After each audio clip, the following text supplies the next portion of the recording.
The Titanic sailed across the open sea, when suddenly an iceberg appeared beside her. No time to turn away, the right side hit hard.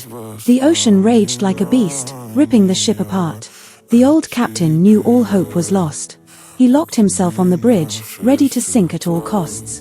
The musicians knew they wouldn't escape alive, so they played their final song as the ship went down inside. Jack and Rose ran fast toward the back, holding the railing tight as the ship began to crack. They knew the longer they stayed above the sea, the higher their chance of survival would be. As the ship sank under dark, icy foam, the power went out, no lights to lead them home. Suddenly the massive ship split apart, breaking in two with a thunderous start. Rose froze in fear, shaking with dread. But Jack kept talking, calming her head. Soon the Titanic vanished below. They were pulled by strong currents, dragged down low. Rose wore a life vest and floated back up.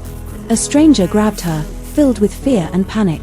Jack swam up fast, using all his strength. He punched the man hard and pulled Rose away. They found a piece of wreckage floating close, but it could only hold one, even though both hoped. Without thinking, Jack gave her the space. She stayed above while he faced the cold water's embrace. A crewman blew his whistle, calling for life. Mrs. Brown begged them to turn back the boat, but the sailor in charge shouted threats. Said one more word and she'd share the same death. One man named Harold chose to do right. He turned the lifeboat back into the night. He cleared the boat to search for the lost. Time moved slowly, the sea grew calm. Most had died from fear and freezing harm.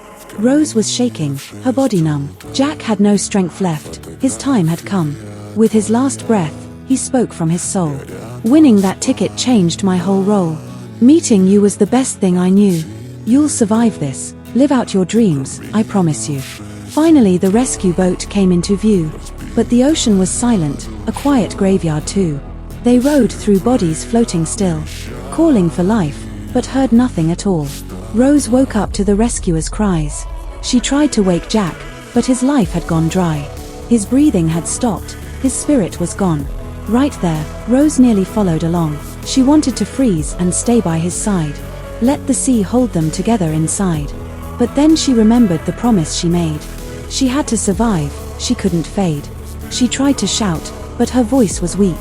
The boat was too far, the night too deep. She let go of Jack's frozen hand. I promise I'll live, she said as he sank. Jack disappeared into the ocean below. Rose dove once, then rose with what strength she had left to go. With her final strength in the freezing Atlantic cold, she swam to the crewman and blew the whistle for hope.